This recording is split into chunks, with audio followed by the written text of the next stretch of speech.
चलिए भाई, तो लास्ट क्लास में कहां तक हमारी बातें हुई थी? कोई लाने गया है क्या पेन?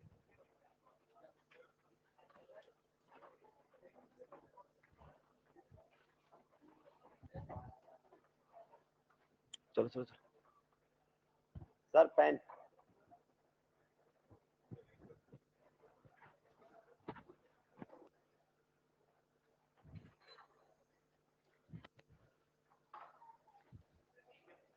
अंदर नहीं है।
चलिए आगे बढ़ सकते हैं।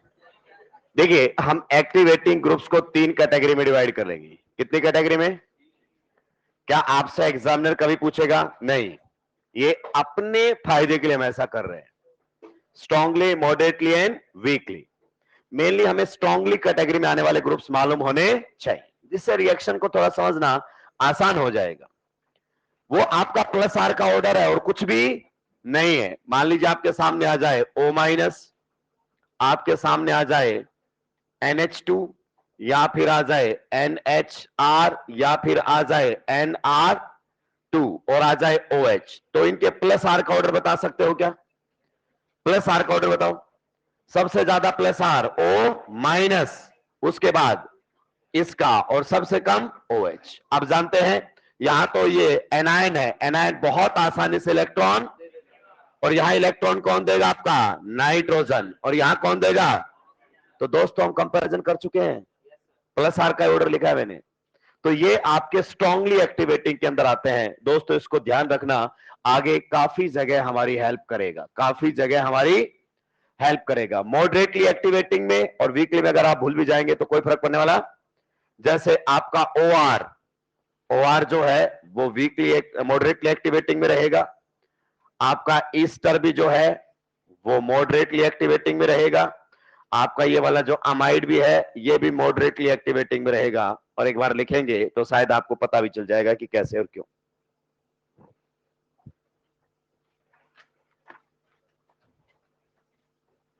इनमें मैंने कोई कंपैरिजन नहीं किया है, जस्ट प्लस आर का ऑर्डर लिखा है और कुछ भी नहीं है।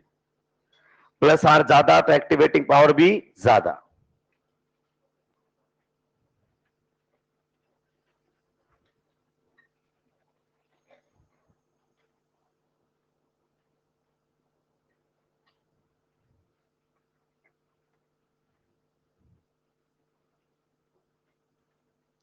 वीकली एक्टिवेटिंग के अंदर आपके एल्काइल ग्रुप आते हैं।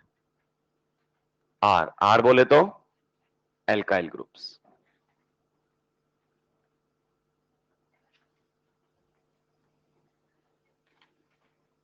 और एल्काइल ग्रुप आप जानते हैं, या तो प्लस H लगाएगा या फिर क्या लगाता हुआ मिलेगा?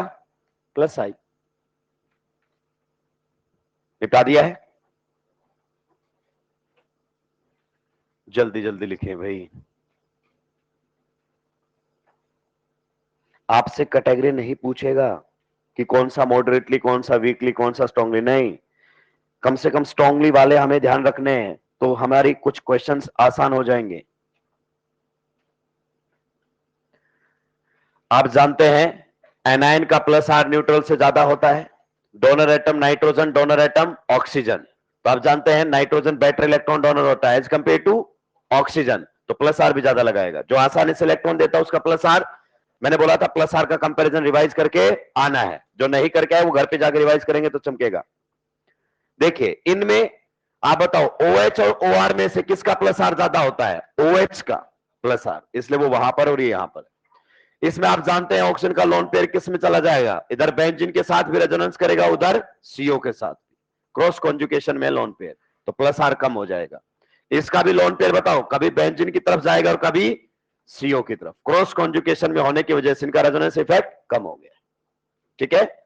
और आपके alkyl group hyper conjugation inductive से वो आपके होते हैं वीकली एक्टिवेटिंग। कैसे होते हैं?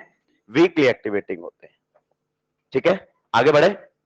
तो ये कैटेगरी मैंने बता दी है, हालांकि टाइम आने पर मैं आपको वैसे भी रिवाइज करवाता रहूंगा कौन सा स्ट्रांगली में आता है, कौन सा मॉडरेटली में आता है। तो हमने कल देखा था प्लस आर वाला ग्रुप अगर बेंजीन पर जुड़ा हुआ है तो पहला बात बताओ, प्लस आर वाले ग्रुप के जुड़ने से, प्लस आर वाले ग्रुप के जुड़ने से मुझे एक बात बताओ, ग्रुप का नेचर एक्टिवेटिंग रहेगा या फिर आपका डीएक्टिवेटिंग रहेगा? एक्टिवेटिंग। और साथ में कैसा रहेगा? Ortho para directive. अगर कोई ग्रुप बेंजीन पर जुड़ गया है जिसका प्लस आर इफेक्ट बेंजीन पर लग रहा है तो वो एक्टिवेटिंग होता है and ortho para. Ortho para directing का मतलब उस ग्रुप की प्रेजेंस में इलेक्ट्रोफाइल या तो H उसकी ऑर्थो से हटाएगा या पैरा से हटाएगा। मेजर प्रोडक्ट या तो ऑर्थो से देगा या पैरा से। दोस्तों ये जो ग्रुप लगा हुआ है बताइए इसका डोमिनेटिव इफेक्ट कौन सा है? Plus H। याद है ना, एल्काइल ग्रुप्स का दो इफेक्ट लगते हैं, hyper conjugation and inductive, and dominative effect is hyperconjugation, and you know that hyperconjugation is just resonance like phenomena। अब देखेंगे इसमें भी, मान लीजिए कोई इलेक्ट्रोफाइल रिएक्शन करने के लिए आए तो ये इसकी ऑर्थो का H है, ये इसकी मेटा का H है, और इसकी, हमें मालूम है बेंजीन पर जब कोई इलेक्ट्रोफाइल रिएक्शन करता है तो बेंजीन का H प्लस हटा देता है। कोई भी ग्रुप नहीं लगा है कोई भी H हटा सकता है, कोई ग्रुप लगा है तो ग्रुप बताएगा कौन सा H हटाना चाहिए। ठीक है, तो अब अगर कोई प्लस H वाला ग्रुप लगा है तो कौन सा हटाना पड़ेगा, जरा हम ये देखेंगे। आप एक बात बताइए, प्लस H वाला group activating and ortho para, अब समझाएंगे H या तो ऑर्थो से हटेगा या पैरा से। ध्यान से देखिएगा, बढ़िया, यहां पर जीओसी इन्वॉल्व होगी पूरी। अगर आप ऑर्थो वाला H हटाना चाहते हैं, ये वाला H हटाना चाहते हैं, तो बताओ कौन से डबल बॉन्ड पर एडिशन करवाओगे? यहां पर, यहां एक ही, जिस कार्बन पर इलेक्ट्रोफाइल जुड़ेगा वहीं से H प्लस। सही बात है कि नहीं? तो बताओ अगर मुझे ये H हटाना है इसकी ऑर्थो पोजीशन से तो मुझे इलेक्ट्रोफाइल भी ऑर्थो पर जोड़ना पड़ेगा। अगर मैंने ये पाई इलेक्ट्रॉन्स इसको दिए, बिल्कुल स्लो मोशन में समझेंगे दोस्तों, अगर ये पाई इलेक्ट्रॉन्स मैंने इसको दे दिए तो यहां पर कौन जुड़ जाएगा बताइए? इलेक्ट्रो, और यहां पर कौन बन जाएगा? कार्बो। ये बन गया carbocation. This carbocation is resonance, दो पाई बॉन्ड के साथ रेजोनेंस है, साथ में CH3 के साथ क्या करेगा? हाइपर कॉन्जू, 3 अल्फा H मिले ही नहीं मिले? चलिए, अगर यहीं से हम H कहां से हटाते? कहां से हटाते? मेटा से। तो इस डबल बॉन्ड पर एडिशन करवाते। किस साइड जोड़ते इलेक्ट्रोफाइल को? अगर ये H हटाना है तो किस साइड जोड़ता मैं? यहां जोड़ूंगा इलेक्ट्रो और यहां बनाऊंगा कार्बो, क्योंकि जो कार्बन sp3 बनेगा उसी को ही वापिस sp2, वहीं से तो H प्लस हटेगा। तो अगर हम ये H हटाना चाहते हैं तो इलेक्ट्रोफाइल यहीं पर ही जोड़ना पड़ेगा। तो यहां पर आपका जुड़ गया है कौन? इलेक्ट्रो, और यहां बन गया है कार्बो। सही बात है कि नहीं है? अब बताइए क्या ये कार्बोकेटाइन आपका दो पाई बॉन्ड के साथ रेजोनेंस करेगा? वो तो ये भी करेगा। हम जानते हैं मोर स्टेबल केटाइन के थ्रू ही मेजर प्रोडक्ट आएगा, यानी कि कौन सा H हटेगा ये कार्बोकेटाइन की स्टेबिलिटी हमें बताएगा। क्लियर? अब देखो इसमें रेजोनेंस होगा, पाई bond will move towards the positive, बिल्कुल सही, and positive charge will appear at the and. सही बात है, यहां पर आ जाएगा पाई बॉन्ड, यहां पर आ जाएगा पॉजिटिव। फिर से बताओ, पाई bond will move towards the positive and positive charge will appear at the and. एक बात बताओ, क्या इस पॉजिटिव को CH3 के साथ हाइपर कॉन्जुगेशन करने का मौका मिला? अगर मैं तुमसे पूछूं इन दोनों केटाइन में से विच केटाइन इज मोर स्टेबल? दो पाई बॉन्ड तो यहां भी रेजोनेंस में है, यहां भी है, पर दो के साथ 3 अल्फा H है इसके पास, इसके नहीं मिले वो अल्फा H। अगर मैं पैरा से एच हटाना चाहता हूं, कहां से हटाना चाहता हूं, तो बताओ इलेक्ट्रोफाइल को जोड़ूंगा भी कहां पर, पैरा पर। अगर मैं यहां इलेक्ट्रोफाइल जोड़ूंगा तो पॉजिटिव कहां बनेगा, मेटा पर। समझिए इन चीजों को। अगर आपने इस प्रकार से यहां से एच हटाना है तो इलेक्ट्रोफाइल यहां जोड़ दिया और यहां क्या बना दिया, कार्बो। इस डबल बॉन्ड पर आपने जोड़ दिया है, यहां जोड़ दिया, इलेक्ट्रोफाइल वहां बना दिया कार्बो। इसमें अगर अपन बात करें तो इस तरीके से आपने जोड़ा है, इसमें भी इसी तरीके से जोड़ा है। आप बताइए क्या ये पॉजिटिव चार्ज दो पाई बॉन्ड के साथ रेजोनेंस कर रहा है, वो तो हमेशा ही करेगा। हमें देखना है CH3 का क्या इफेक्ट पड़ रहा है। अब देखो, पाई bond will move towards the positive and positive charge will appear at the and. अगर आप ठीक ठाक तरीके से देख पा रहे हो दोस्तों, तो अब इस कार्बोकेटाइन को CH3 के साथ हाइपर कॉन्जुगेशन करने का मौका, कार्बोकेटाइन से नेक्स्ट कार्बन अल्फा, कार्बोकेटाइन से next carbon, this cation is hyperconjugation stabilized, this cation is hyperconjugation stabilized, but this cation is not stabilized by the hyperconjugation effect of CH3. It means सबसे कम stable cation कौन सा है, बीच वाला। तो reaction का major product more stable के through या लेस स्टेबल के थ्रू, यानी कि या तो H कौन सा हटेगा, ऑर्थो वाला, या फिर तो कोई प्लस H वाला ग्रुप लगा है तो या तो H ऑर्थो से हटेगा, या जैसे अगले स्टेप में आप जानते हैं यहां से कौन हट जाएगा, H प्लस, डबल बॉन्ड वापस बन जाएगा। पहले स्टेप में इलेक्ट्रोफाइल जुड़ेगा, अगले स्टेप में वहीं से H प्लस हटेगा और एरोमेटिसिटी वापस आ जाएगी।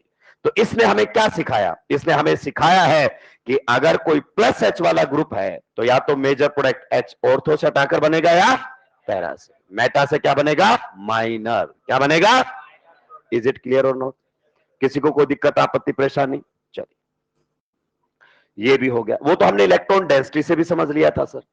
दिक्कत तो थी जब केवल प्लस आई वाला हो, क्या हो, केवल प्लस आई वाला। हालांकि ये भी हाइपर करता है, पर आपके लेवल पर हम सीसी बॉन्ड का हाइपर डिस्कस नहीं करते।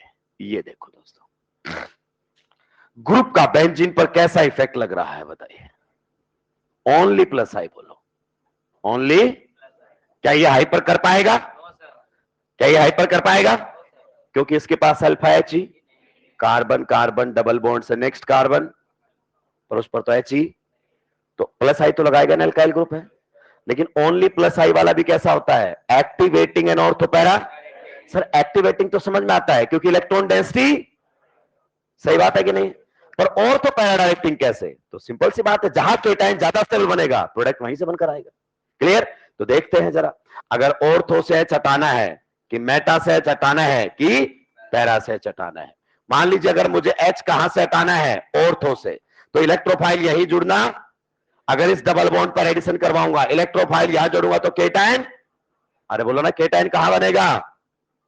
अगर मुझे ये H हटाना है, ये वाला, तो इलेक्ट्रोफाइल यही जोड़ना, तो यहां क्या बनेगा, कार्बो। और आप देख सकते हैं इस कार्बोकेटाइन पर टर्सरी ब्यूटाइल ग्रुप अपना क्या लगाएगा, प्लस आई इफेक्ट, सबसे नजदीक, इंडक्टिव इफेक्ट, डिस्टेंस डिपेंडेंट, गजब का स्टेबलाइज करेगा इसको। सर अगर मेटा वाला होता तो, आओ दोस्तों, अगर मेटा से H हटाना है, कौन सा H हटाना चाहते हो, ये, तो बताओ इलेक्ट्रोफाइल कहां जुड़ना चाहिए, यहां, यानी कि इस डबल बॉन्ड पर एडिशन करोगे। अगर इलेक्ट्रोफाइल यहां जुड़ेगा तो केटाइन यहां बनेगा।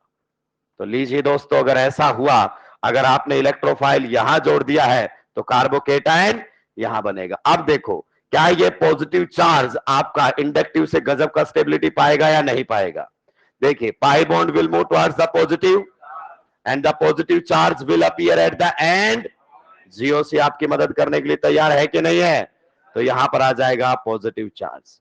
फिर से बताइए, पाई bond will move towards the positive end the positive charge will appear at the and. तो बताइए, जिस कार्बन पर टर्सरी ब्यूटाइल ग्रुप लगा है, क्या उस कार्बन पर पॉजिटिव चार्ज आ पाया। अरे जिस कार्बन पर टर्सरी ब्यूटाइल ग्रुप लगा है, क्या उस कार्बन पर पॉजिटिव चार्ज आ पाया मेरे भाई। तो जिस तरीके का स्टेबलाइजेशन इस केटाइन को मिला टर्सरी ब्यूटाइल से, इसको तो मिलेगा ही। अरे दिमाग से पैदल लोगों, तुम पहले बता सकते थे पॉजिटिव कहां कहां जाएगा, कैसे बता सकते थे हम। ये क्या है, स्टार्ट, पॉजिटिव चार्ज, ये क्या है, और ये क्या है, और ये क्या है, पॉजिटिव चार्ज कहां बनेगा, हमें पता है यहां पॉजिटिव आएगा ही, तो ये बेचारा प्लस आई से उसको स्टेबलाइज ही, जीओसी कमाल की चीज थी और मैंने बढ़िया तरीके से कोशिश की है पढ़ाने की। देखो समझ में कितना आया है वो तो कुछ आप पर भी निर्भर करता है। अगर मैं पैरा से एच हटाऊं, कहां से हटाऊं, तो बताओ इलेक्ट्रोफाइल भी कहां जोड़ना पड़ेगा, पैरा पर। जो एच हटाना है उसी कार्बन पर इलेक्ट्रोफाइल जोड़ना, मतलब यहां इलेक्ट्रोफाइल जुड़ेगा तो केटाइन कहां बनेगा, मेटा पर। आप बताइए पॉजिटिव चार्ज कितने पाई बॉन्ड के साथ रेजोनेंस कर रहा है, 2। वो तो हमेशा ही करेगा। क्या इसमें पॉजिटिव चार्ज का 2 पाई बॉन्ड के साथ रेजोनेंस है? इसमें भी है। हमें तो देखना इससे क्या फर्क पड़ा, स्टेबलाइज किया या डिस्टेबलाइज। तो आप देखिए पाई bond will move towards the positive end the positive charge will appear at the, अरे बोलो ना, will appear at the and point. और क्या आप समझ पा रहे हैं, क्या समझ पा रहे हैं सर? आपका पॉजिटिव चार्ज यहां चला गया और टर्सरी ब्यूटाइल इस पर क्या लगाएगा, भयंकर प्लस आई। तो बताइए अगर मैं इन तीनों केटाइन में से पूछूं which cation is least stable, कौन सा, सेकंड वाला। इसका मतलब मेजर प्रोडक्ट या तो यहां से आएगा या यहां से नहीं आएगा, क्योंकि मोर स्टेबल केटाइन के थ्रू ही क्या आता है, मेजर प्रोडक्ट। तो तुम्हें इतना डिटेल में नहीं जाना, ये तो मैं जा रहा हूं। कम से कम इतना तो समझ में आए ना कि अगर केवल प्लस आई वाला ग्रुप भी है तो वो भी activating and ortho para directing. मतलब एच कहां से हटाओगे, ऑर्थो से या फिर मेजर प्रोडक्ट वहीं से बनेगा। अब एक बार रिवाइज कर देता हूं, इधर आओ सबके सब, इधर सुनो मेरे भाई। मेरे कुछ चंद सवालों के जवाब देना जो अभी तक पढ़ाया, अगर इनके जवाब आ गए तो समझ में आ जाएगा। बताओ OH एक्टिवेटिंग है या नहीं है, प्लस आर वाला है, पहली बात एक्टिव। दूसरा ऑर्थो पैरा मतलब मेजर प्रोडक्ट, या तो इसके ऑर्थो के एच के इतने पर आएगा या फिर, इज इट क्लियर और नॉट, बस पीछे की बात का कोई मतलब नहीं है। आगे मान लीजिए अगर मैंने कोई ग्रुप लगा दिया है जिसका कैसा इफेक्ट है, कैसा इफेक्ट है बताओ इसका, प्लस एच। तो प्लस एच वाले कैसा होता है बताओ, एक्टिवेटिंग, क्लियर हुआ। एंड ऑर्थो पैरा मतलब मेजर प्रोडक्ट या तो ऑर्थो का है चटने पर या फिर, यही तो समझा रहा हूं कल से। अगर मान लीजिए आपने कोई ऐसा ग्रुप लगा दिया है जिसका केवल कैसा लग रहा है, प्लस आई, हाइपर भी नहीं है, रेजोनेंस भी नहीं है, बस बेचारा लगा ही क्या पा रहा है, प्लस आई। तो ओनली प्लस आई वाले भी कैसे होते हैं, एक्टिवेटिंग एंड ऑर्थो पैरा, यही समझा रहा हूं। तो अगर ये पॉइंट्स क्लियर हैं तो पीछे के कोई मतलब नहीं रह गया। जल्दी से सुलटा दीजिए दोस्तों।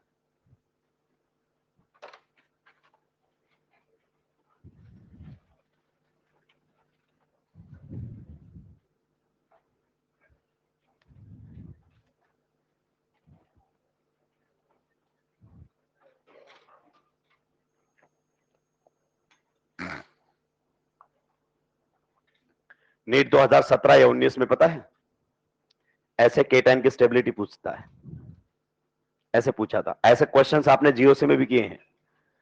केटाइन की स्टेबिलिटी में आखिरी में मैंने बोला था डायरेक्ट आंसर नहीं आता, रेजोनेंस करने के बाद समझ में आता है।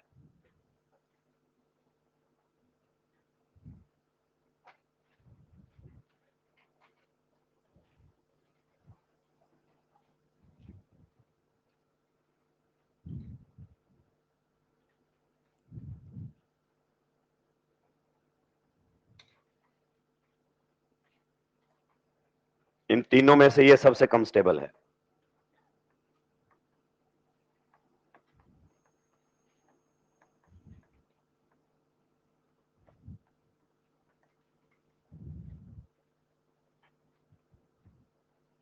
नोट डाउन जल्दी जल्दी करेंगे भाई।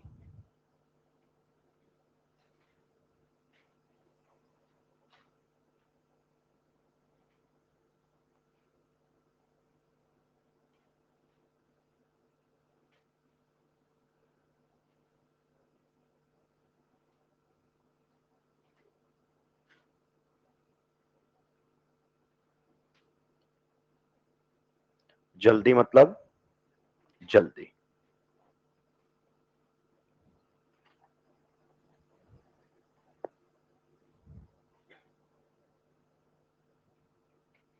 Plus R activating ortho para directing, plus H activating ortho para directing, plus I activating ortho para directing.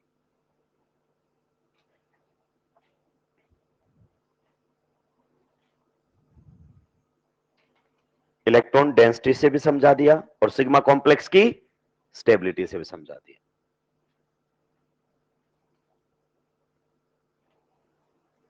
हम पहले से जानते हैं कि मेजर प्रोडक्ट कहां से आता है, मोर स्टेबल कार्बोकेटायन के थ्रू।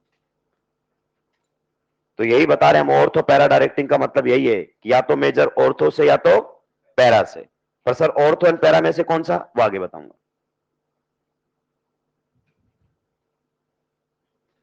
जो H हटाना है उसी कार्बन पर इलेक्ट्रोफाइल जोड़ दो। जिस कार्बन पर इलेक्ट्रोफाइल जुड़ेगा वो sp3 बनेगा और वहीं से अगले स्टेप में H प्लस हट जाएगा।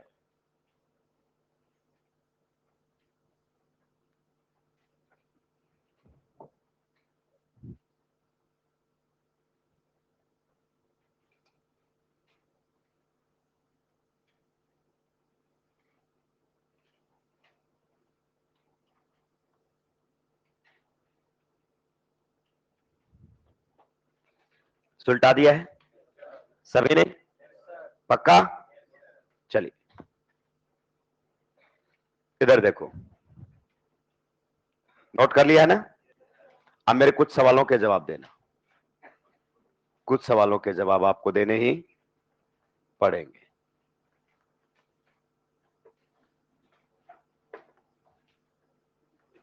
न्यूक्लियोफिलिसिटी का ऑर्डर बताओ, न्यूक्लियोफिलिसिटी का ऑर्डर बताओ,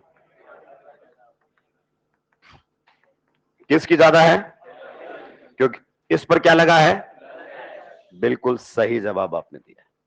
अब सुनो, मैं आपको ये बातें समझा रहा हूं दो तरीके से। CH3 के आने से न्यूक्लियोफिलिसिटी मतलब रिएक्शन का रेट, न्यूक्लियोफिलिसिटी बता सकता हूं। और दूसरा किससे बता सकता था? Stability of sigma. क्या न्यूक्लियोफिलिसिटी से मैंने एक्सप्लेन कर दिया है? अब सिग्मा कॉम्प्लेक्स की स्टेबिलिटी देखो। अगर बेंजीन होता तो क्या आपका सिग्मा कॉम्प्लेक्स बनता? और टोलिन है तो क्या है? देखो, अगर बेंजीन होता तो बताओ कौन से H को रिप्लेस करते? कोई भी कर लो। तो यहां पर आपका H और यहां पर कौन आकर जुड़ जाता है? इलेक्ट्रो। यही बनता सिग्मा कॉम्प्लेक्स। और जब CH3 लगा हुआ है तो हम सिग्मा कॉम्प्लेक्स सबसे ज्यादा स्टेबल बनाएंगे। तो या तो ऑर्थो पर या ये दोनों के सिग्मा कॉम्प्लेक्स है। ए, इसका सिग्मा कॉम्प्लेक्स ये है और उसका सिग्मा कॉम्प्लेक्स, बताओ दोनों में से किसका सिग्मा कॉम्प्लेक्स ज्यादा स्टेबल? दो पाई बॉन्ड के साथ रेजोनेंस, दो पाई बॉन्ड के साथ रेजोनेंस, साथ में हाइपर कॉन्जू, तो इसकी स्टेबिलिटी। और जिसका सिग्मा कॉम्प्लेक्स ज्यादा स्टेबल मतलब उसी रिएक्शन का रेट। तो दोनों तरीके से बता दिया है, on the basis of electron density and on the basis of sigma complex stability. कहीं से भी एग्जामिनर जाए कोई दिक्कत, इसको नोट करो।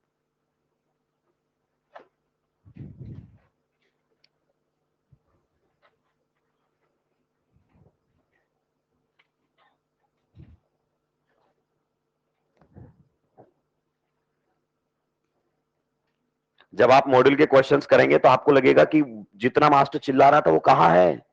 नहीं मिलेगा, मिलेगा ही नहीं। वहां तो सीधे आंसर्स आएंगे, देखते दनादन दनादन। क्योंकि कुछ डेढ़ छाने तो हम भी है ना, कुछ डेढ़ छाने तो हमें भी तो पता है ना कि बच्चों से नहीं बनेंगे। और हमारे कोचिंग में तो फिर भी सबसे ज्यादा क्वेश्चन मिलेंगे आपको लिटरेचर में, सबसे ज्यादा मिलेंगे केमिस्ट्री में। आप देख लेना, कहीं भी कंपेयर कर लेना। हमारी एक्सरसाइज 1 में है ना, इतने तो दूसरे इंस्टीट्यूट्स के 1 2 3 सब में आ जाते हैं।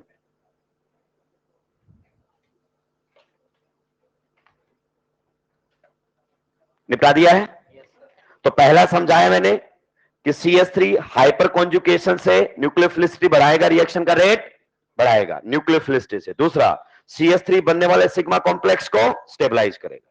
तो जो भी सिग्मा कॉम्प्लेक्स को स्टेबलाइज करेगा रिएक्शन का रेट बढ़ जाए। दोनों तरीके समझा दिया।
ये लिखने की जरूरत नहीं है आपको, ये तो मैंने रिकॉल करवाया है।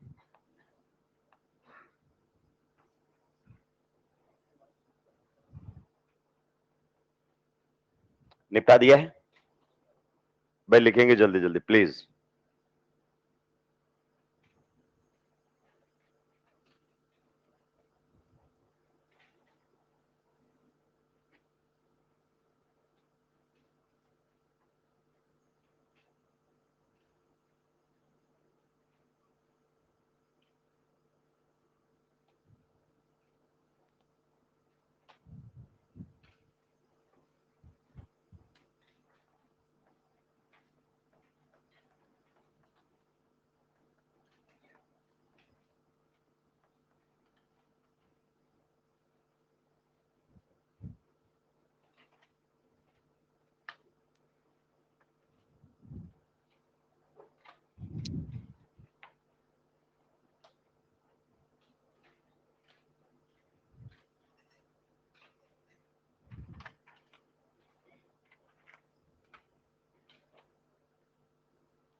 निपटा दिया है।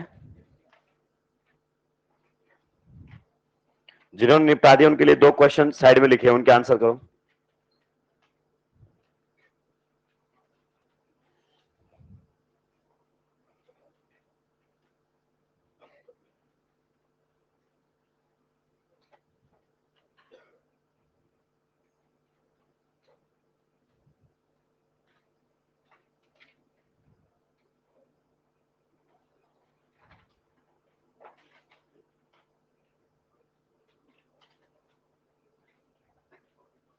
अगर इलेक्ट्रोफाइल ऑर्थो पर जुड़ता है तो टर्सरी ब्यूटाइल अपना प्लस आई लगाकर तुरंत स्टेबलाइज करेगा।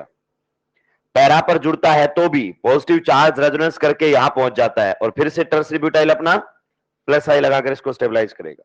लेकिन अगर मेटा पर इलेक्ट्रोफाइल आता है तो टर्सरी ब्यूटाइल उसको स्टेबलाइज नहीं कर पा रहा।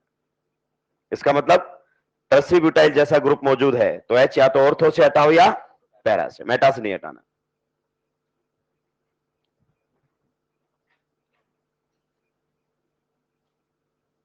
निपटा दिया है सभी ने। चलिए, इधर वाले क्वेश्चंस का आंसर नहीं दिया आपने। बताओ न्यूक्लियोफिलिसिटी किसकी ज्यादा है? ये ग्रुप आपका कैसा इफेक्ट दिखा रहा है? प्लस आई। भाई हाइपर तो करेगा नहीं आपके लेवल पर, कार्बन कार्बन डबल बॉन्ड से नेक्स्ट कार्बन अल्फा, इस पर तो एच नहीं। अल्फा एच से तो हाइपर होता है, प्लस आई तो लगाएगा ना। तो प्लस आई से इलेक्ट्रॉन डोनेटिंग की विड्रॉइंग, डोनेटिंग मतलब न्यूक्लियोफिलिसिटी को बढ़ाएगा, तो न्यूक्लियोफिलिसिटी इसी की जाता है।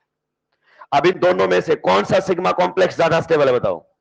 भाई देखो, इस पॉजिटिव चार्ज का कितने पाई बॉन्ड के साथ रेजोनेंस? 2 के साथ। इसका भी तो रेजोनेंस तो दोनों में सेम है, पर इसका प्लस आई तो लग रहा है ना जो इसमें है ही, तो स्टेबिलिटी इसी की। तो यानी कि केवल प्लस आई वाला ग्रुप आएगा तो रिएक्शन का रेट बढ़ाएगा कि घटाएगा? बढ़ाएगा। न्यूक्लियोफिलिसिटी से देख लो, चाहे आपके सिग्मा कॉम्प्लेक्स स्टेबिलिटीज देख लो, दोनों एक ही बात कह रहे हैं। इज इट क्लियर और नॉट? तो अभी हमने देखा, अगर लगा हुआ ग्रुप प्लस आर वाला है तो वो ग्रुप एक्टिवेटिंग एंड ऑर्थोपैरा। अगर लगा हुआ ग्रुप आपका प्लस एच वाला है तो एक्टिवेटिंग एंड ऑर्थोपैरा। अगर प्लस आई है, केवल प्लस आई, तो भी activating and. Is it clear और not?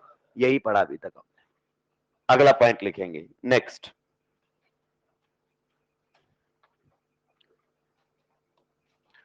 Minus R comma minus H and minus I only, मतलब केवल माइनस आई लग रहा होगा only. Groups are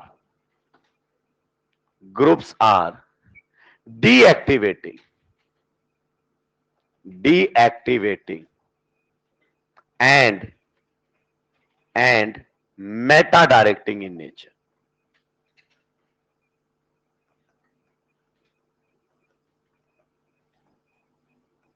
Deactivating and meta directing in nature. अगर आपका कोई ग्रुप लगा हुआ है जिसका कैसा इफेक्ट है? Minus R. कैसा इफेक्ट है? Minus H. या माइनस आई ओनली, केवल माइनस आई और कोई इफेक्ट ही, तो ऐसे ग्रुप आपके डीएक्टिवेटिंग होंगे एंड मेटा डायरेक्टिंग होंगे, डीएक्टिवेटिंग होंगे और मेटा डायरेक्टिंग। हम इन बातों को दो तरीके से समझा सकते हैं, एक तो on the basis of nucleophilicity और दूसरा on the basis of sigma complex stability. दोनों में से किसी से पूछ सकता आपसे। मैं on the basis of nucleophilicity समझाता तो अभी तक टॉपिक खत्म हो चुका होता, और आपके किसी भी मॉड्यूल और ईएलपी में ऐसा क्वेश्चन नहीं है जहां सिग्मा कॉम्प्लेक्स की बात हो। पर दोस्तों भले ही आपसे क्वेश्चन ना बने, मैं अपनी टीचिंग डिफाइन कर देता हूं, भले ही आपसे क्वेश्चन ना बने फाइनल में, तो आप ये नहीं कह सकते कि पढ़ाया नहीं था, ये ऑप्शन नहीं छोड़ता मैं। ये कह सकते हो समझ में नहीं आया था, ये चलेगा, पर ये नहीं कह सकते कि पढ़ाया नहीं था। एक को भी समझ में आता है ना पूरी क्लास में, मैं पढ़ाता रहता, तो पूरे डेप्थ में ही हम चलेंगे। अब पहले on the basis of nucleophilicity समझे। आप बताइए, एक्टिवेटिंग डीएक्टिवेटिंग का मतलब बेंजीन के कंपैरिजन में रिएक्शन का रेट स्लो हो जाएगा, तो उसे हम क्या बोलेंगे, डीएक्टिवेटिंग। पहले समझ लो बढ़िया तरीके, सभी के पेन डाउन। ये हमारे सामने बेंजीन है, इसकी हमने रिएक्शन करवाई किसी इलेक्ट्रोफाइल के साथ, और रिएक्शन का रेट क्या पाया गया, R1। ठीक है, यहां से आपका H हट गया और कौन लग गया, E। फिर हमने बेंजीन पर कोई ग्रुप इंट्रोड्यूस कर दिया है, क्या इंट्रोड्यूस कर दिया है, कोई ग्रुप G, और फिर हमने रिएक्शन करवाई सेम इलेक्ट्रोफाइल के साथ सेम कंडीशन पर। मान लेते हैं रिएक्शन किस रेट पर हुई, R2। तो रेट आपका किससे आता है, एक्सपेरिमेंट से। किससे आता है, और आपका इलेक्ट्रोफाइल जुड़ गया। अभी हमने नहीं बताया वो ऑर्थो मेटा पैरा कहां पर जुड़ा, हमने रिजल्ट पाया। अगर ऐसा मिले रिजल्ट, इफ क्या मिले, if R1 is greater then, इसका मतलब ग्रुप के आने से रिएक्शन का रेट कम हो जाए, ग्रुप के आने से रिएक्शन का रेट कम हो गया, तो ऐसा ग्रुप एक्टिवेटिंग कहलाएगा कि deactivating. Yes, if R1 is greater than R2 then जो आपका G ग्रुप रहेगा is deactivating, is deactivating. Is it clear और नॉट? सबसे पहले बताओ, क्या वर्ड डीएक्टिवेटिंग का मतलब दिमाग में क्लियर हुआ? मतलब रिएक्शन का रेट कम कर दे कोई ग्रुप। अब समझो कौन से ग्रुप ऐसा करेंगे, -R वाला, -H वाला एंड ओनली -I वाला। मैं समझा भी सकता हूं कैसे और क्यों। आइए, अगर मैं आपसे पूछूं रिएक्टिविटी, ध्यान से सुनते जाओ मेरे भाई, reactivity in SEAR, aromatic electrophilic substitution, is directly proportional to, बताओ, न्यूक्लियोफिलिसिटी ऑफ बेंजीन। सही बात है कि नहीं है? एल्किन्स में भी तो यही होता था, न्यूक्लियोफिलिसिटी ऑफ, जितना अच्छा न्यूक्लियोफिलिक होगा बेंजीन उतना ही ज्यादा। और बताओ, स्टेबिलिटी ऑफ सिग्मा। दोनों से समझाएं, पहले वाले में समझा दिया है, इसमें भी समझा देंगे। आइए, स्टेबिलिटी ऑफ सिग्मा कॉम्प्लेक्स, पहले न्यूक्लियोफिलिसिटी समझा दें। इधर देखो, मान लीजिए ये आपका क्या था, बेंजीन। क्या था, बेंजीन। ठीक है, यहां पर मैंने कौन लगा दिया है, NO2। क्या लगा दिया है, NO2। और ये हमारे सामने है सिंपल बेंजीन। आप बताओ दोनों में से न्यूक्लियोफिलिसिटी किसकी ज्यादा है, नाइट्रोबेंजीन की बेंजीन की? रिवाइज करके आए ना, -R। पोलर पाई बॉन्ड वाले क्या लगाते हैं, -R। There will be partial and there will be partial resonance, ऐसे होगा ना। तो ये बेंजीन को इलेक्ट्रॉन देगा कि बेंजीन से इलेक्ट्रॉन लेगा, -R। मतलब इलेक्ट्रॉन न्यूक्लियोफिलिसिटी कम करेगा।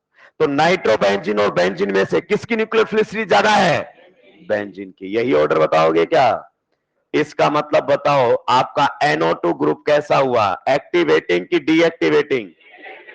तो ये भी तो यही कर रहा है। और समझो, नेक्स्ट अगर अपन बात करें, -H वाले याद है ना, CH3 reverse hyper कॉन्जू।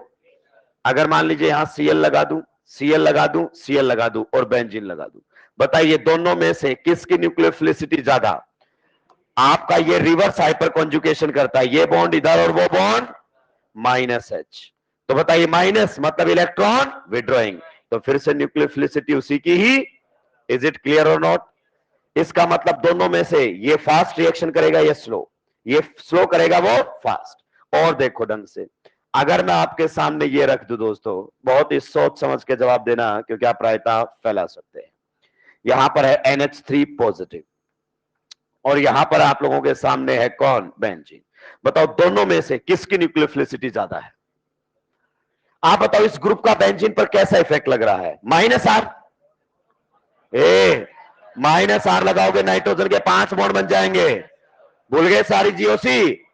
What is the hybridisation state of this nitrogen? sp3। तो रेजोनेंस तो कर ही नहीं सकता, ये पी तो है ही नहीं इसके पास। कैसा लगाएगा? Only -I, only -I। Electron donating की विड्रॉइंग।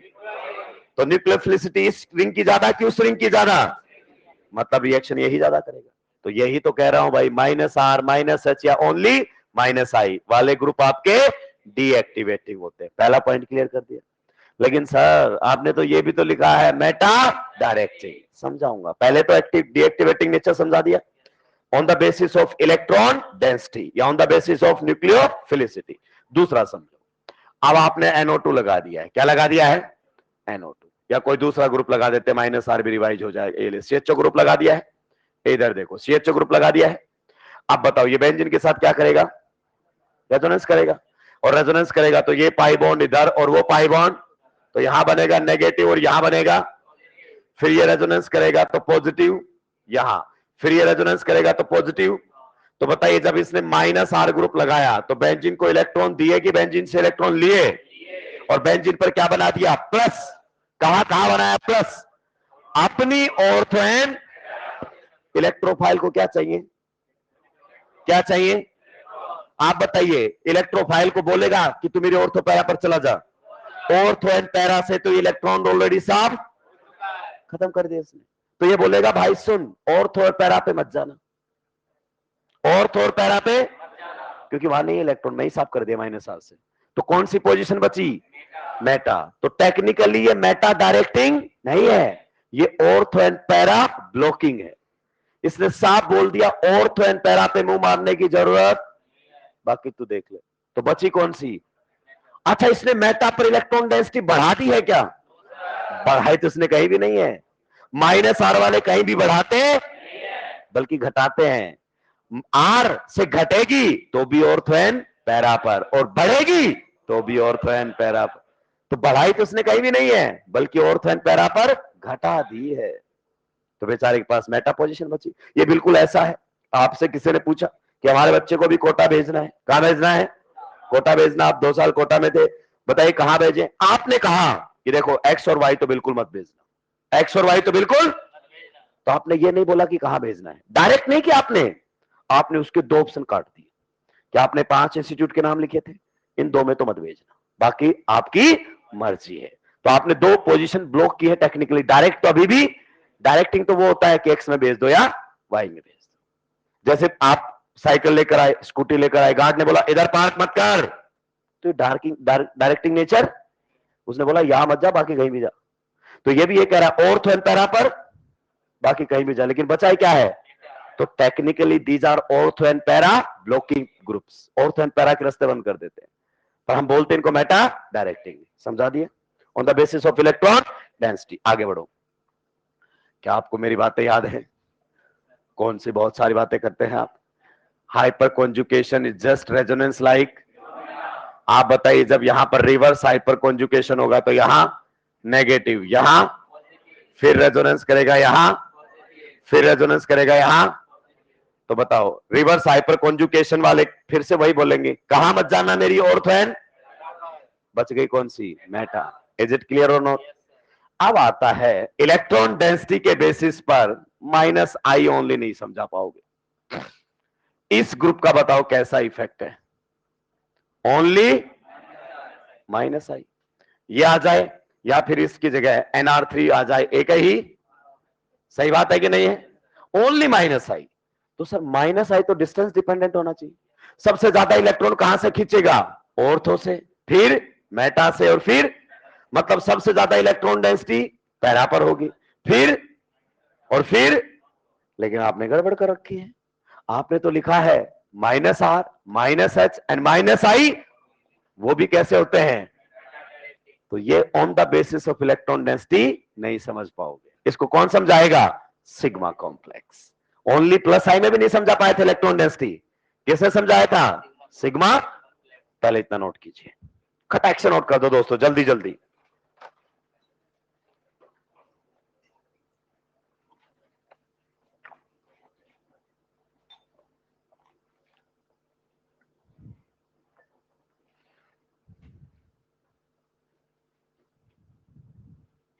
जल्दी जल्दी सुलटा दो एकदम तेज स्पीड से।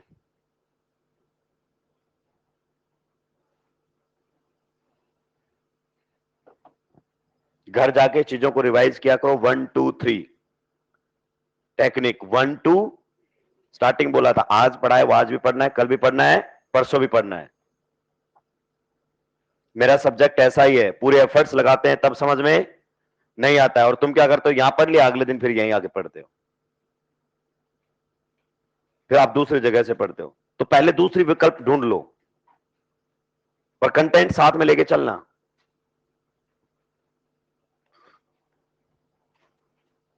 क्योंकि 3 × 2 देखोगे तो सबको समझ में आएगा, पर वो इतना आसान पूछेगा ही। अगर लड़ाई समझ में आने की चल रही है तो फिर सिलेक्शन से काफी दूर हैं हम। क्योंकि जिनको पूरा समझ में आता है, सिलेक्शन तो उनके भी नहीं होते हैं। और नीट के बच्चे को बस समझाया जाता है कि देख तेरे को समझ में आ रहा है, फील ले तू बढ़िया तरीके से, एकदम मस्त, तू बन गया है डॉक्टर, मैंने तो बना दिया है, बाकी तेरे को माने ना माने, पर तेरे मानने से फर्क भी क्या पड़ता है। हर पेरेंट्स अपने बच्चे को आइंस्टीन मानते हैं,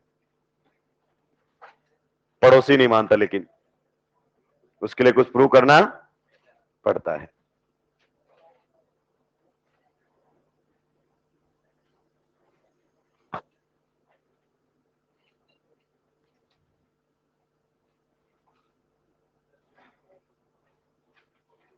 क्या डीएक्टिवेटिंग ग्रुप का मतलब क्लियर है दिमाग में? मतलब इस ग्रुप के आने से रिएक्शन का रेट तुम कैसे पहचानोगे, कम होगा कि नहीं होगा? -R -H -I ओनली वाले रिएक्शन का रेट कम करेंगे। किससे समझ लिया अभी तक? तो न्यूक्लियोफिलिसिटी से।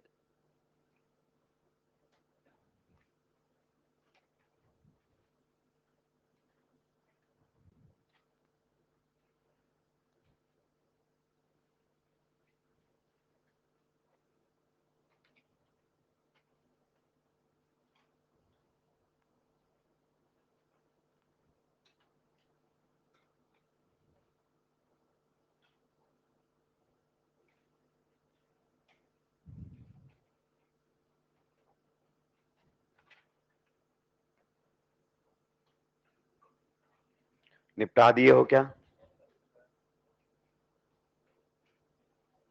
जल्दी जल्दी लिखो।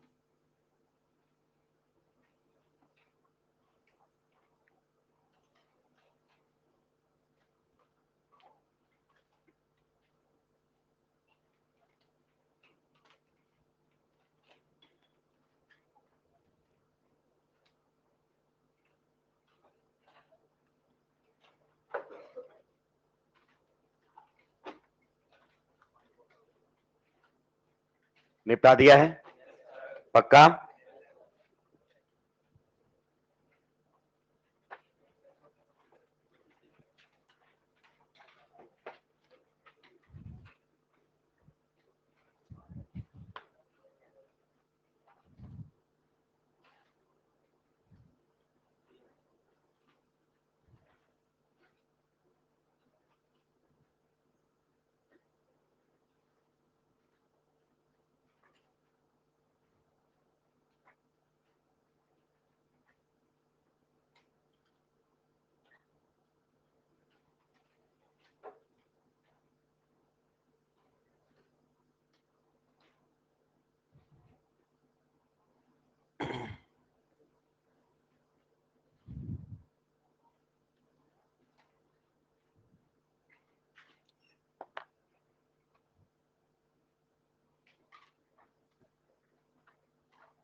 सुलटा दिया है?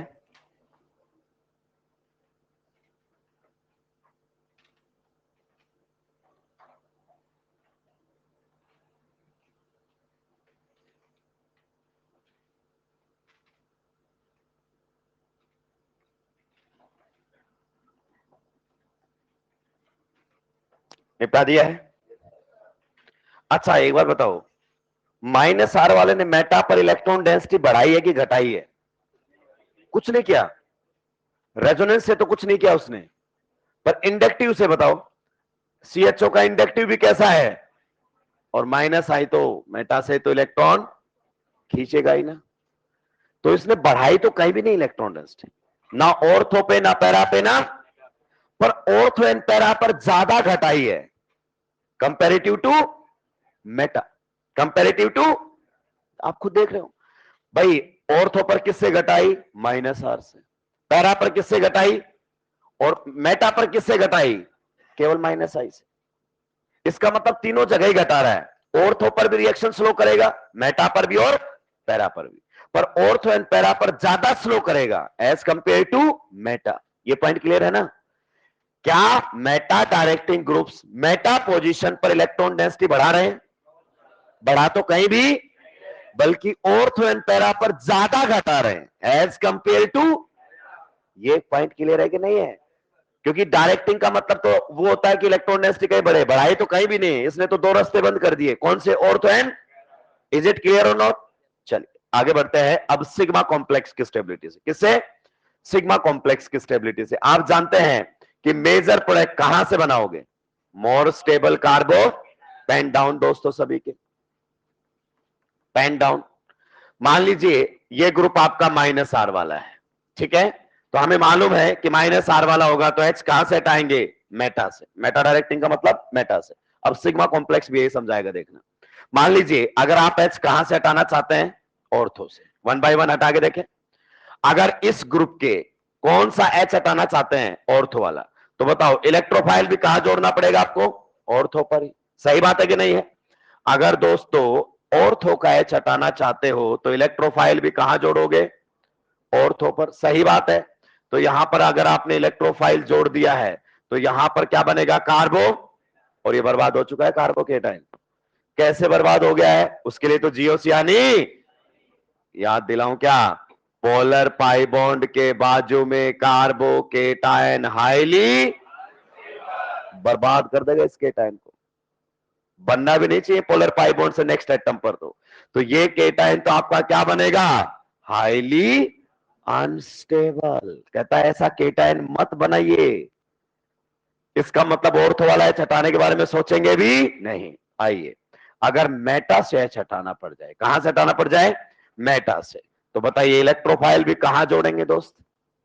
मेटा पर। जहां से एच हटेगा वहीं से इलेक्ट्रोफाइल जुड़ेगा। तो अगर ये एच हटाना चाहते हैं तो इस डबल बॉन्ड पर एडिशन करेंगे, यहां इलेक्ट्रोफाइल, तो केटाइन कहां बनेगा? यहां पर। पक्का? जी हां। अब देखो क्या फर्क पड़ता है, हमें तो इस ग्रुप का इंपैक्ट देखना है क्या किया इसने। देखो पाई bond will move towards the positive end the positive charge will appear at the and. सही बात है कि नहीं दोस्तों? तो यहां पर रेजोनेंस होगा, डबल बॉन्ड यहां जाएगा, पॉजिटिव चार्ज यहां जाएगा।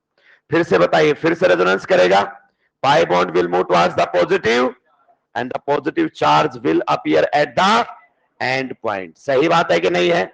बताइए क्या कोई ऐसी रेजोनेटिंग स्ट्रक्चर बन पाई जिसमें पोलर पाई बॉन्ड से नेक्स्ट एटम पर पॉजिटिव चार्ज हो?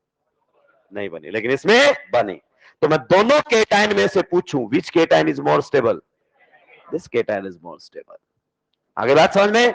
और समझो अगर पैरा से एच हटाना है तो इलेक्ट्रोफाइल जुड़ेगा भी कहां पर? पैरा पर। जो एच हटाना है वहीं पर पहले इलेक्ट्रोफाइल जुड़ेगा, फिर उस एच को क्या कर देगा? फ्री। तो यहां पर आपका बन जाएगा कार्बोकेटाइन। अब देखो यहां से कुछ नहीं समझ में आएगा, लेकिन रेजोनेंस करवाओ चमकेगा। Pi bond will move towards the positive end the positive charge will appear at the end. और दोस्तों क्या आपको चमक गया है? क्या चमक गया है? एडजेसेंट एटम्स पर फिर से कैसा चार्ज आएगा? पॉजिटिव। पोलर पाई बॉन्ड के बाजू में कार्बोकेटाइन हाईली हाईली। सही बात है कि नहीं है? तो बताइए टेक्निकली अगर अपन बात करना चाहें, अगर माइनस आर वाला ग्रुप है तो सबसे ज्यादा स्टेबल सिग्मा कॉम्प्लेक्स कब बनेगा? जब आपका एच मेटा से हटे। मतलब यहां से माइनर प्रोडक्ट, यहां से भी और यहां से मेजर। ये भी यही समझा रहा है, ये भी यही समझा रहा है। कहीं कोई दिक्कत आपत्ति परेशानी? दूसरी बात समझो, दूसरी बात ढंग से समझो। मतलब ये आपका मोस्ट स्टेबल सिग्मा कॉम्प्लेक्स है। क्या है? Most stable sigma complex. और मेजर प्रोडक्ट कहां से आता है? लीस्ट स्टेबल केटायन के थ्रू या मोस्ट? तो मेटा से आएगा मेजर। और समझो दोस्तों, आप बताओ इधर भी होकर इस CHO ने इस केटायन को स्टेबलाइज किया कि डिस्टेबलाइज? कर तो डिस्टेबलाइज ही रहा है, पर यहां ज्यादा डिस्टेबलाइज किया। क्यों? क्योंकि आप देख पा रहे होंगे जब ये पॉजिटिव चार्ज मान लो यहां पर भी है, तो CHO रेजोनेंस तो नहीं कर रहा, लेकिन इंडक्टिव से तो डिस्टेबलाइज कर रहा है। यहां भी डिस्टेबलाइजिंग, यहां भी डिस्टेबलाइजिंग, यहां भी, पर यहां ज्यादा डिस्टेबलाइजिंग, और यहां क्योंकि यहां केवल माइनस आई से कर रहा है। अब आप समझो, अगर मैं बेंजीन का सिग्मा कॉम्प्लेक्स बनाऊं, किसका बनाऊं? बेंजीन का सिग्मा कॉम्प्लेक्स, तो बेंजीन में तो कोई ग्रुप होगा ही। ये किसका सिग्मा कॉम्प्लेक्स है? बेंजीन का। और अपन इन इन तीनों में से मोस्ट स्टेबल बनाते हैं। कौन सा बनाते हैं? Most stable. आप बताइए मोस्ट स्टेबल कब बनेगा? जब कहां पर बनेगा? कहां जुड़े इलेक्ट्रोफाइल? मेटा पर। अगर इलेक्ट्रोफाइल मेटा पर, तो पॉजिटिव चार्ज यहां आएगा, नो डाउट, फिर यहां जाएगा, वहां जाएगा, तो इसका CO का माइनस आप तो उसको डिस्टेबलाइज। आप बताओ ये CO ग्रुप इस केटायन को स्टेबलाइज कर रहा है कि डिस्टेबलाइज? ये बता दो। Still it is destabilising, no doubt. ये पॉजिटिव यहां जाएगा, रेजोनेंस करके कहां जाएगा पॉजिटिव चार्ज? बताइए, पॉजिटिव चार्ज कहां कहां जाएगा? यहां जाएगा, और तो आजू बाजू तो नहीं बना, लेकिन स्टिल सिग्मा के थ्रू तो क्या कर रहा है बताओ? डिस्टेबलाइज कर रहा है कि नहीं? तो दोनों में से which sigma complex is more stable? Which sigma complex is more stable? तो स्टेबिलिटी इसी की ही। इसका मतलब बताओ रिएक्टिविटी किसकी ज्यादा रहेगी? इसका मतलब बेंजीन ज्यादा रिएक्टिव है एज कंपेयर टू दिस। तो -R वाला रिएक्टिविटी को घटा रहा है। न्यूक्लियोफिलिसिटी से समझा दिया, सिग्मा कॉम्प्लेक्स की स्टेबिलिटी से समझा दिया। छापो जल्दी से।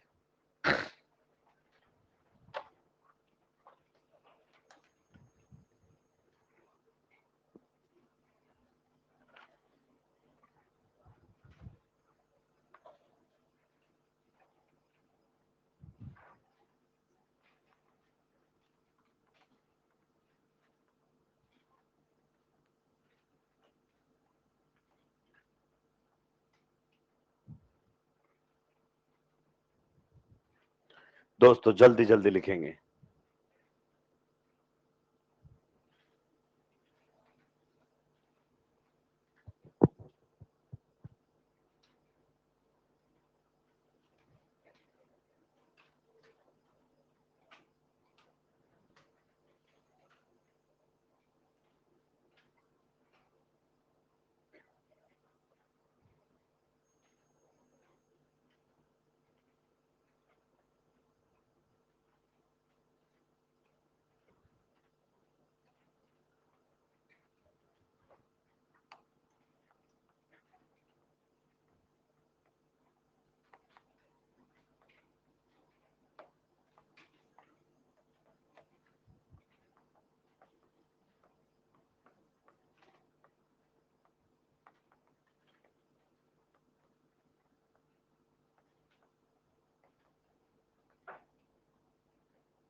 निपटा दीजिए भाई जल्दी जल्दी। -R वाला ग्रुप अगर रिंग पर है तो कौन सा H हटाओगे? कौन सा? यही समझाया इस पूरे में।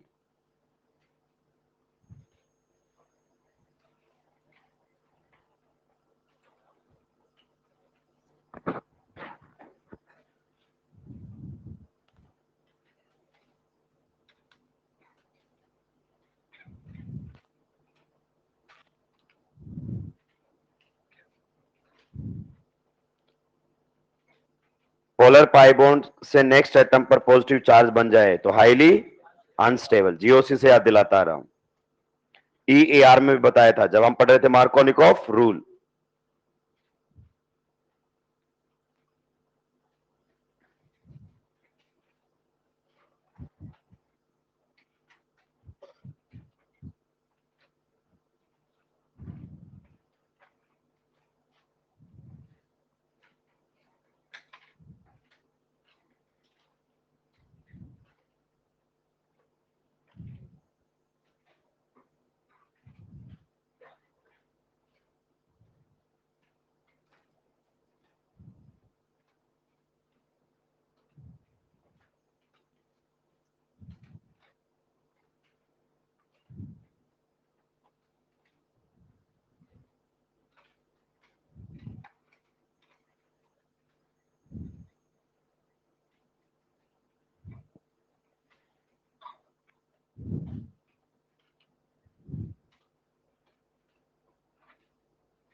निपटा दिया है।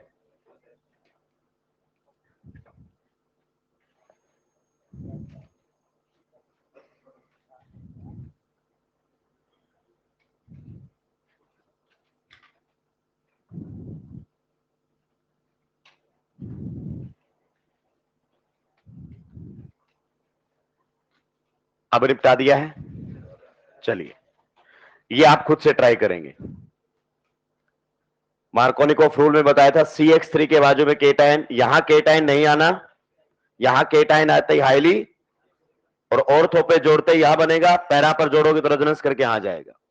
ठीक है, अब इस पर बात करते हैं, ये वाला only minus I. Only minus आई वाला कैसे आपका क्या रहने वाला है, अगर अपन बात करना चाहें डीएक्टिवेटिंग एंड मेटा डायरेक्ट। आगे बढ़ सकता हूं, पेन डाउन कीजिए।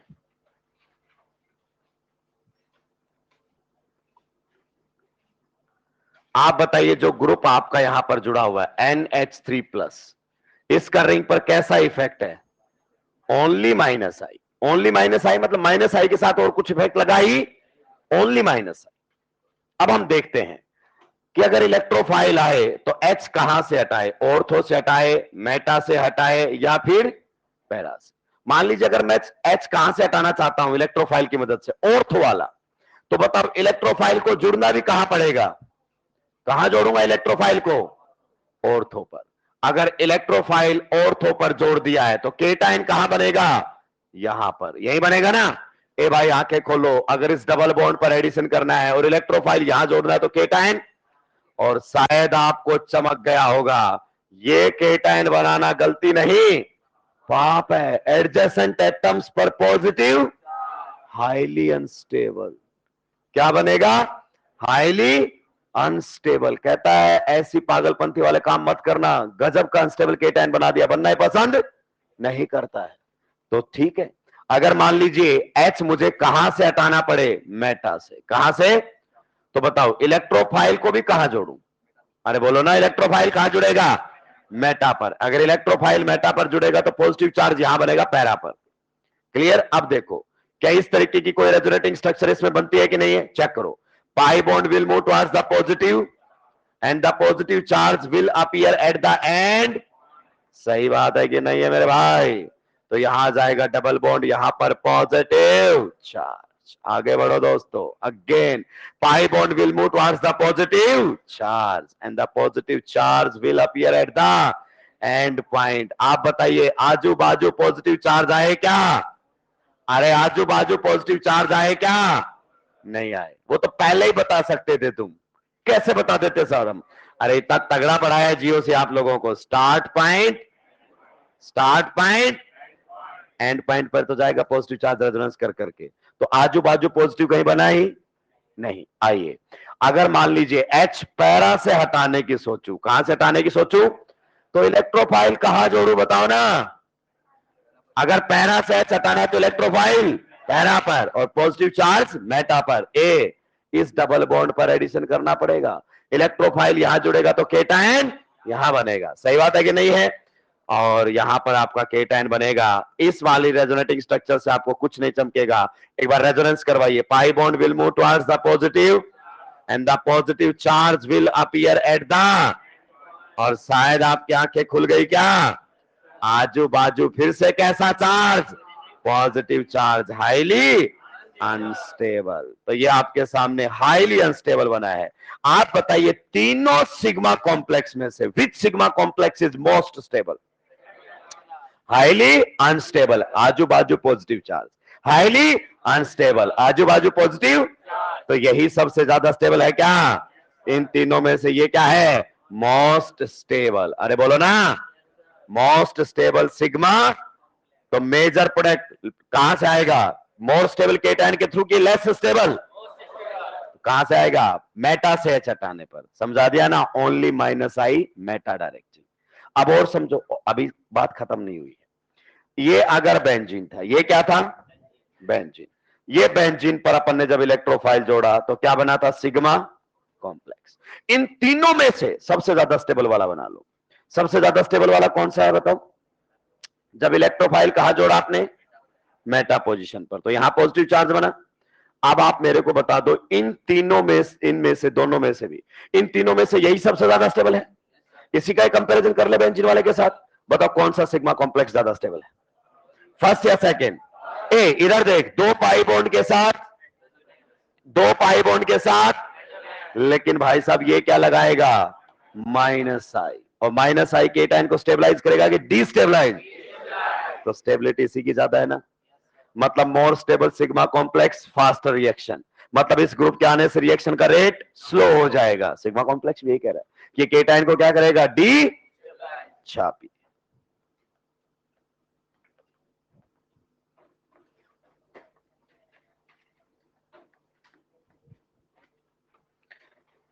अगर आपको 1000 मीटर वाली रेस में पार्टिसिपेट करना है तो आपकी प्रिपरेशन आप समझिए 10,000 की चल रही है। किसकी चल रही है? 10,000 की। 10 किलोमीटर का दम जब 1 किलोमीटर में लगाओगे तो जो तैयारी 1 किलोमीटर की कर रहे हैं आजू बाजू कहीं नहीं मिलेंगे। पर हमारी कोशिश ये होती है कि 1 किलोमीटर दौड़ना है ना, तो आज तो 500 मीटर दौड़ेंगे, बाकी बचा हुआ 500 मीटर मास्टर दौड़ ले। और मास्टर ऐसे कुछ हो भी गए हैं कि सर मैं नहीं दौड़ पा रहा, अरे बेटा बैठो मैं दौड़ के आता हूं अभी, कोई दिक्कत की बात ही? मास्टर बस ऐसा बच्चे को गुड फील करवाओ, पेपर के बाद गालियां दे देता रहे, अगली बार दूसरे आ जाएंगे।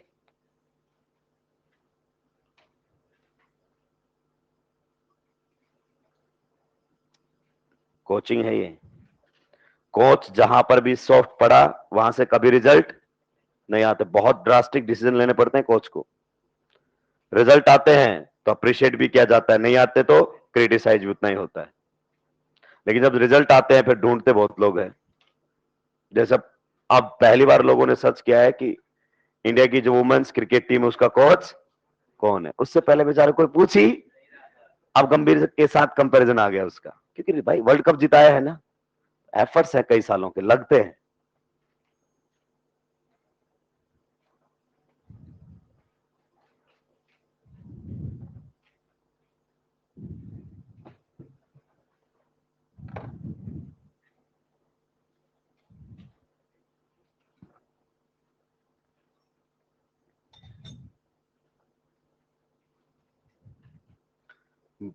कोच को देख के, मास्टर को देख के मुंह से गाली नहीं निकली तो मतलब समझ लो ढंग से पढ़ाई नहीं रहा है। हाँ, ये सही बात है। ज्यादा प्यारा मास्टर बन रहा है मतलब निपटा रहा है धीरे धीरे। बच्चों के दो, इस उम्र में दो सबसे बड़े दुश्मन होते हैं, एक पेरेंट्स और एक टीचर, क्योंकि उनको भी पता है नुकसान तो उन्हीं के बच्चे का है। आप बाहर से पी कर आए तो पेरेंट्स ऐसे बोलेंगे कोई बात नहीं मेरे बच्चे, कल से अपन नहीं पिएंगे, ओके प्रॉमिस, नहीं बोलेंगे ना, बल्कि वही चटनी बना देंगे, दनादन दनादन पड़ोसी आएंगे छुड़वाने के लिए, और पड़ोसी डंका हो तो दो और लगाए, क्योंकि पेरेंट्स को पता है मेरा बच्चा बिगड़ जाएगा। ऐसे पेरेंट्स नहीं मिलेंगे ना। और मास्टर के साथ अरे कोई बात नहीं बेटा कल से नहीं, ओके नो बस, बच्चा बोले कितना अच्छा टीचर है यार, देखो बिल्कुल भी डांटा, क्यों टीचर के घर का क्या जा रहा है, 5 साल सिलेक्शन नहीं हुआ तो टीचर का क्या बिगड़ा, उसकी तो तारीफ ही करके गए रहे तुम। तो मास्टरों ने भी अब रास्ता बदल लिया है कि काहे दुश्मन बने, अपन पेरेंट्स से बन के रह लेंगे। कितने लोग कुटे हैं अपने पेरेंट्स से ऐसे हवा में आज? बहुत कम, कुछ तो कुटे ही नहीं है। हम तो पर्टिकुलरली हमारे पापा से डिस्टेंस माप के खड़े होते थे कि हाथ कहां तक आ सकता है, उतनी डिस्टेंस तो एटलीस्ट रखनी ही, वरना पता नहीं कौन सी साइड से कब पड़ जाए। आप तो बहुत सोच समझ के मारते हैं। बच्चे को पीटिए मत, स्ट्रेस में आ जाएगा बच्चा। क्या आ जाएगा? स्ट्रेस में आ जाएगा। 10 साल बाद बच्चा स्ट्रेस में रहेगा और कुछ कर भी नहीं पाएगा। मैं पीटता हूं ना, मैं मास्टर बना तो इसीलिए था, पर ये कैमरा लगा दिया है, कूटने का मौका ही। बच्चे भी यही कह रहे हैं, कैमरा नहीं होता तो हम सब मिलकर तुझे भी कूट लेते।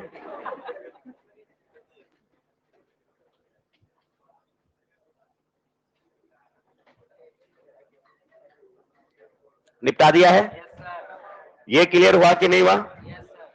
दो पाई बॉन्ड के साथ रेजोनेंस, दो पाई बॉन्ड के साथ, लेकिन इसका क्या लगेगा बताओ? माइनस आई, जो कि केटाइन को क्या करेगा? डिस्टेबलाइज। इन तीनों में सबसे ज्यादा स्टेबल के साथ कंपेयर किया हमने, और वो भी बेंजीन वाले से तो कम स्टेबल मिला। क्लियर हो गया है? तो पहले बताइए दोस्तों, अगर ग्रुप का प्लस आर इफेक्ट है तो वो ग्रुप कैसा होगा? Plus R, activating and ortho para directing. Plus H है तो plus H, activating and ortho para, plus I, minus R, deactivating and, minus H, minus I only. Clear? और अब आएंगे हेलोजेंस, जिनका दोगलापन सदा से चला आया है। कहता है हम अलग हैं, रिएक्टिविटी हमारे यहां कोई डिसीजन लेगा और ओरिएंटेशन कोई और। तो नेक्स्ट पॉइंट लिखेंगे, halogens are deactivating, halogens are deactivating, halogens are deactivating, halogens are deactivating but orthopara directing in nature.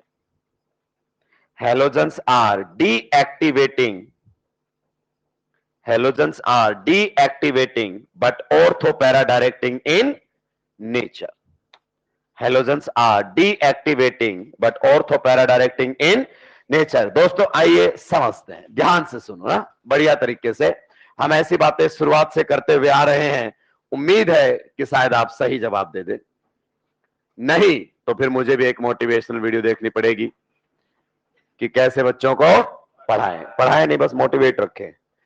दोनों में बताओ न्यूक्लियोफिलिसिटी का ऑर्डर क्या है? न्यूक्लियोफिलिसिटी का ऑर्डर बता दो, बता दो। फर्स्ट और सेकंड में किसकी न्यूक्लियोफिलिसिटी ज्यादा है? First, and this is correct answer. क्योंकि आप जानते हैं हेलोजन यहां दो इफेक्ट लगाता है, प्लस आर से इलेक्ट्रॉन देता है, लेकिन साथ में इसका माइनस आई भी काम करता है, और हेलोजन के प्लस आर पर डोमिनेट करता है उसका, बाकी में ऐसा होता। और ये ओवरऑल इलेक्ट्रॉन डोनेटिंग या विड्रॉइंग, तो ओवरऑल इलेक्ट्रॉन विड्रॉइंग तो न्यूक्लियोफिलिसिटी बढ़ाएगा कि घटाएगा? क्लियर? एल्किन्स में बताया था। मैं कह रहा हूं मेरे पॉइंट्स कहीं चेंज नहीं होते हैं। नेक्स्ट, अगर मान लीजिए ये आपके सामने है बेंजीन, क्या है? और ये है क्लोरोबेंजीन, क्या है? बता सकते हो दोनों में से किसकी न्यूक्लियोफिलिसिटी ज्यादा है? बेंजीन की या क्लोरोबेंजीन की? वही, ये यहां पर कितने इफेक्ट लगाएगा? प्लस आर से इलेक्ट्रॉन डेंसिटी, लेकिन माइनस आई से, और आप जानते हैं इसके प्लस आर पर इसका माइनस आई, तो नेट इफेक्ट इसका इलेक्ट्रॉन, और इलेक्ट्रॉन विड्रॉइंग ग्रुप्स न्यूक्लियोफिलिसिटी को कम करता है। तो आओ फिर अब बात कर लेते हैं रिएक्टिविटी। अब समझो, बहुत आसानी समझना दोस्तों, reactivity in SEAR, reactivity in SE मतलब एरोमेटिक इलेक्ट्रोफिलिक सब्स्टिट्यूशन। तो बताओ ना दोस्तों, बेंजीन और क्लोरोबेंजीन में से कौन ज्यादा रिएक्टिव है? एरोमेटिक इलेक्ट्रोफिलिक सब्स्टिट्यूशन में कौन ज्यादा रिएक्टिव है? जिसकी न्यूक्लियोफिलिसिटी ज्यादा उसकी रिएक्टिविटी। हेलोजेंस कहते हैं आपको अभी तक हमारे बारे में नहीं पता चला है कि रिएक्टिविटी हमारा माइनस आई देख लिया करो, याद है? Reactivity is decided by minus I and orientation. कहता रिएक्टिविटी माइनस आई, देखो झंझट करने की जरूरत थी। आप बताओ, अगर हमें रिएक्टिविटी देखना है तो हेलोजेंस का केवल क्या देखो? आई, और आई इनका कैसा है? माइनस आई से। बताओ इलेक्ट्रॉन, तो जाहिर सी बात है रिएक्टिविटी को कम कर। ये पॉइंट हो गया। तो ये समझाया हेलोजेंस वास्तव में डीएक्टिवेटिंग है। और दूसरा ऑर्थोपैरा, आप जानते हैं हेलोजेंस का दोगलापन सदा से चलता है। रिएक्टिविटी के decision minus I and orientation के प्लस आर।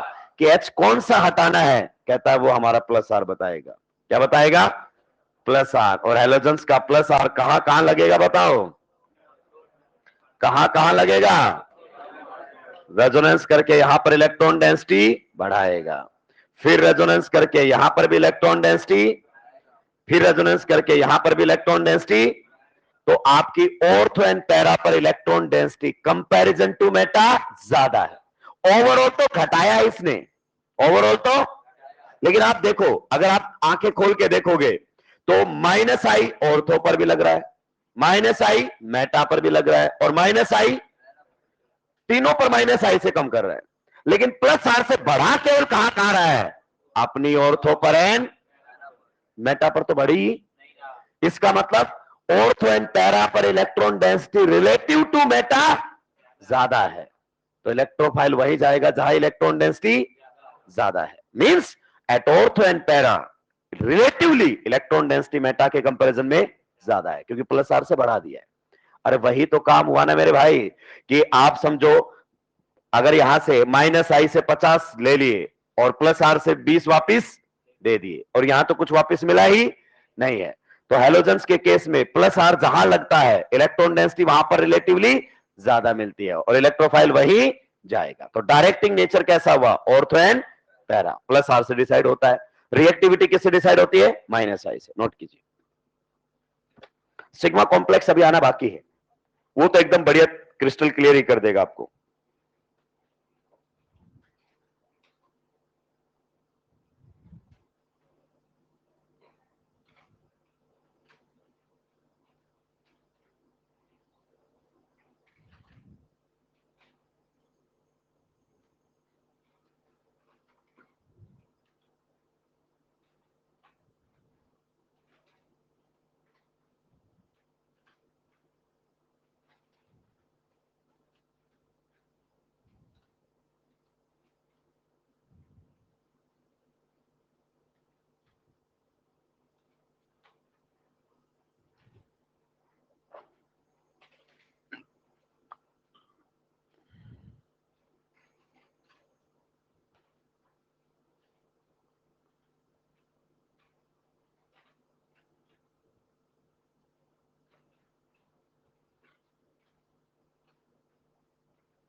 निपटा दिया है।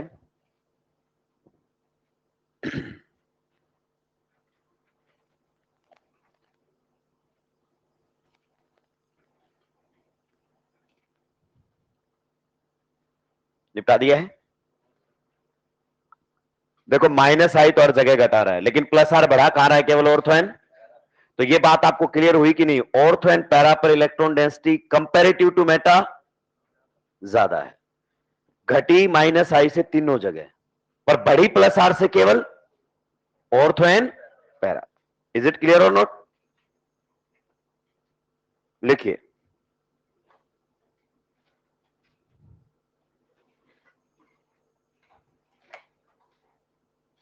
because of strong minus I effect, because of strong minus I effect of halogens, because of strong minus I effect of halogens, because of strong minus I effect of halogens, electron density on benzene decreases. Electron density on benzene decreases. पहले बताओ ये बात सही की गलत है? Because of strong minus I effect of halogens electron density on benzene decreases. इधर देखो, प्लस आर से बढ़ा रहा है माइनस आई से, लेकिन डोमिनेटिव इफेक्ट कौन सा है? तो ओवरऑल इलेक्ट्रॉन, मतलब इलेक्ट्रॉन डेंसिटी ओवरऑल कम की है। ये बात क्लियर है? फुल स्टॉप के बाद लिखेंगे आके। How ever however due to resonance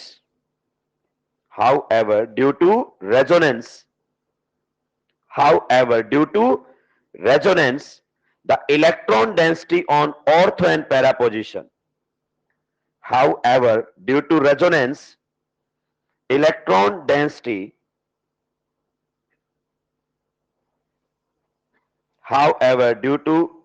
the electron density on ortho and para position is greater than meta position. आएगी ये स्टेटमेंट असर्शन रीजन में बोल रहा हूं मैं. However, due to resonance, the electron density on ortho and para position is greater than meta position. Minus I से घटाया तो हर जगह है, लेकिन प्लस आर से बढ़ाया केवल कहां है? Ortho and para. तो ऑर्थो एंड पैरा पर इलेक्ट्रॉन डेंसिटी कंपैरेटिवली कैसी है? मेटा के कंपैरिजन में ज्यादा. इसी वजह से ये ortho and para directing. Question आएगा, स्टेटमेंट आएगी, halogens are deactivating but ortho para directing. सही. एक्सप्लेनेशन क्या होगी? जो लिखवाया है. ओवरऑल तो इलेक्ट्रॉन डेंसिटी कम की, पर ऑर्थो एंड पैरा पर कम की और मेटा पर ज्यादा. क्लियर? आइए, ये तो इलेक्ट्रॉन डेंसिटी ने समझा दिया. अब किससे समझते हैं? Sigma complex. क्या आपको याद है क्या? केटायन वहां जहां हैलोजन का प्लस आर, रेडिकल वहां जहां हैलोजन का साथ के साथ लिखेंगे दोस्तों. अभी तक जो भी पढ़ाया है वो कहीं भी कंट्रोवर्सी में आपको दिखाई नहीं देगा. क्लोरीन ले ले, ये ऑर्थो वाला, ये मेटा वाला और ये. अच्छा, बहुत सारे बच्चे सोच रहे होंगे यहां से क्यों नहीं हटा रहा तू? अरे एक ही बात है, ये दोनों कौन सी पोजीशन है? प्रोडक्ट सेम ही बनेगा. ये दोनों कौन सी पोजीशंस हैं? प्रोडक्ट सेम ही बनेगा. ये कौन सी है? पैरा. ये हटा एक ही, ये हटा एक ही, इसलिए. क्लियर? आइए करो कोशिश. ऑर्थो वाला हटाओ एक बार, ऑर्थो वाला हटाओ एक बार, ऑर्थो वाला हटाओ. अगर ऑर्थो वाला एच हटाना है तो इलेक्ट्रोफाइल कहां जोड़ोगे? बोलो ना, कहां पर? जिस एच को हटाना है उसी कार्बन पर कौन जुड़ेगा? इलेक्ट्रो. तो ये बनेगा कार्बो, यही बनेगा क्या? और क्या ये कार्बोकेटायन रेजोनेंस स्टेबलाइज्ड है? क्या हैलोजन इसके साथ रेजोनेंस कर पाएगा? बैक बॉन्डिंग कर पाएगा? जी हां, बिल्कुल सही, बैक बॉन्डिंग कर पाएगा.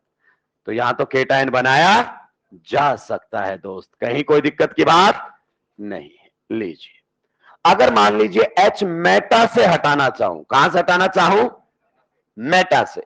तो बताओ, अगर H मेटा से हटाना है तो इलेक्ट्रोफाइल को कहां जोड़ू दोस्त? बताओ ना. अरे मैं चाहता हूं ये H हटे, तो इस डबल बॉन्ड पर एडिशन करना, और इलेक्ट्रोफाइल कहां जुड़ेगा? मेटा पर. अगर इलेक्ट्रोफाइल मेटा पर जुड़ा तो पॉजिटिव चार्ज कहां बनेगा? पैरा पर, Cl के. अब बताओ, क्या ये फॉर्म्ड कार्बोकेटायन Cl के साथ रेजोनेंस कर पाएगा? कर पाएगा क्या? रेजोनेंस करवाओ. पाई bond will move towards the positive end the positive charge will appear at the and point. यहां पर आ गया है. फिर से रेजोनेंस करवाओ. पाई bond will move towards the positive end the positive charge will appear at the and point. बताओ, क्या इसको हैलोजन के साथ रेजोनेंस करने का मौका मिला? तो केटायन वहां बनाएंगे जहां वो हैलोजन के साथ रेजोनेंस कर सके. अगर मैं H पैरा से हटाना चाहूं दोस्तों, कहां से हटाना चाहूं? इलेक्ट्रोफाइल कहां जोड़ू? बताओ. पैरा पर. तो पॉजिटिव चार्ज कहां बनेगा? मेटा पर. और क्या ये फॉर्म्ड कार्बोकेटायन रेजोनेंस स्टेबलाइज्ड है क्या ये हैलोजन के साथ रेजोनेंस करेगा? बिल्कुल सही. ये देखो, यहां पर आ जाएगा पॉजिटिव चार्ज, और इसको रेजोनेंस के हैलोजन के साथ रेजोनेंस करने का मौका मिलेगा. तो बताओ, केटायन कहां बनाएंगे हम? जहां वो हैलोजन के साथ क्या कर सके? रेजोनेंस. मतलब ये तो तभी पॉसिबल है जब कौन सा एच हटाओ, या तो ऑर्थो से या पैरा से. इसका मतलब ये केटायन आपका क्या है? Least stable. ये सबसे कम स्टेबल है, लीस्ट स्टेबल सिग्मा कॉम्प्लेक्स. एक बार पेन डाउन को इधर समझो, सभी के पेन डाउन इधर समझो, इधर समझो, सभी के पेन डाउन. आपके पास एक ये कार्बोकेटाइन है, जीओसी से बताता हुआ आ रहा हूं, हालांकि मुझे उम्मीद है फिर भी गलती जवाब दोगे। एक ये कार्बोकेटाइन है, which carbocation is more stable, first और सेकेंड? कौन सा?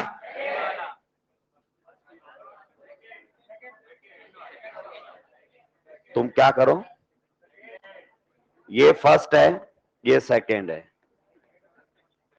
सेकेंड वाला तुम्हें क्या करना है, बहुत भारी भारी पत्थर लाने हैं, ठीक है, मेरे पे बांध देने उनको ना, पत्थर मेरे से बांध देने और मुझे चंबल में गिरा देने,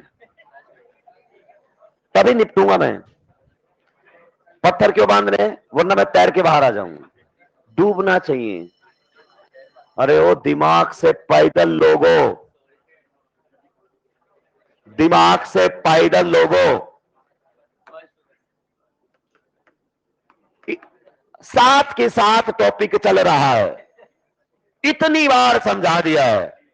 क्या प्लस आर नजर आ रहा है, ये ले प्लस आर, और साथ में क्या लगेगा, कौन डोमिनेटिव है, halogen is overall electron donating की विड्रॉइंग, तो केटाइन को स्टेबलाइज करेगा कि डिस्टेबलाइज? कितनी बार बता चुका हूं भाई, कितनी बार बता चुका हूं, लिखवा चुका हूं, halogen never stabilise the carbocation, never means never, dominative effect minus I, GOC से पढ़ा रहा हूं। Which cation is more stable, first cation. EAR पढ़ाया ना एल्कीन में, वहां भी बताया, वहां भी बताया, और यहां भी एकदम खोपड़ा एकदम खाली हो गया तुम्हारा, या बता रहा हूं बार बार, electron withdrawing, electron withdrawing, electron, लेकिन किसी ने तुम्हारे दिमाग में भर दिया है लोन पेयर के बाजू में केटाइन सबसे ज्यादा स्टेबल, लोन पेयर के बाजू में केटाइन सबसे ज्यादा स्टेबल, उसका तो दिमाग कचरा था, तुम्हारा और कर दिया। ये वो होते हैं जो थोड़ा सब्जेक्ट जानते हैं, जो नहीं जानते हैं वो बात ही। अरे तुम्हें अगर मान लो यहां से इटावा का रास्ता मालूम नहीं तो तुम कभी जाओगे ही, जाने के लिए रास्ता मालूम तो हो ना, तो ये जो तुम ट्रिक जुगाड़ ढूंढते हो ना, मानसिक लेवल पर कमजोर है वो, जानते नहीं तो ऐसे तरीके से निकालते हैं। यहां पर हम बात कर रहे हैं, बार बार एक एक चीज को छीलने की बात कर रहा हूं, यहां से समझा रहा हूं, सिग्मा कॉम्प्लेक्स की स्टेबिलिटी से समझा रहा हूं। दोनों केटाइन में से ज्यादा स्टेबल केटाइन कौन सा है, first. Halogen never stabilise the carbo, is it clear और नॉट? इधर आओ, इन तीनों में से सबसे ज्यादा स्टेबल या तो फर्स्ट या यही है, ये तो एक ही बात है, थोड़ी देर बाद रेजोनेंस करके यही बन गया। अब देखो, अगर अकेला बेंजीन होता, क्या होता, अकेला बेंजीन होता तो आपका सिग्मा कॉम्प्लेक्स यही बनता, पक्का। अगर क्लोरीन लगा हुआ है तो आपका सिग्मा कॉम्प्लेक्स सबसे ज्यादा स्टेबल वाला बना लेते हैं, यही बनेगा ऑर्थो या पैरा से। अब बताओ इन दोनों केटाइन में से ज्यादा स्टेबल कौन सा है, फर्स्ट और सेकंड में ज्यादा स्टेबल कौन सा है, फर्स्ट।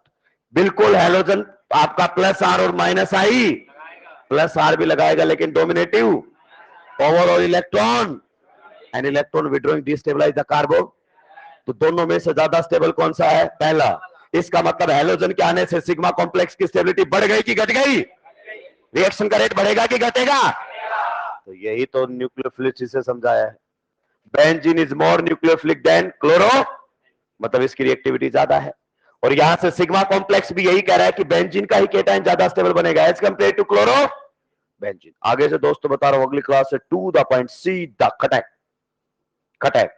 और सोचो, और बता रहा हूं तुमको बढ़िया बात, तुम्हें टेंशन लेने की जरूरत ही, सारे मॉड्यूल के मैं ही निपटा दूंगा यहाँ पे क्वेश्चंस, मॉड्यूल के जो सारे क्वेश्चंस हैं वो मैं खुद सोल्व करवा दूंगा क्लास के अंदर, तुम्हें पेन चलाने की जरूरत ही नहीं पड़ेगी, तुम बस बढ़िया तरीके से एंजॉय करो चीजों को, 2 साल बाद पढ़ने का मौका मिलेगा।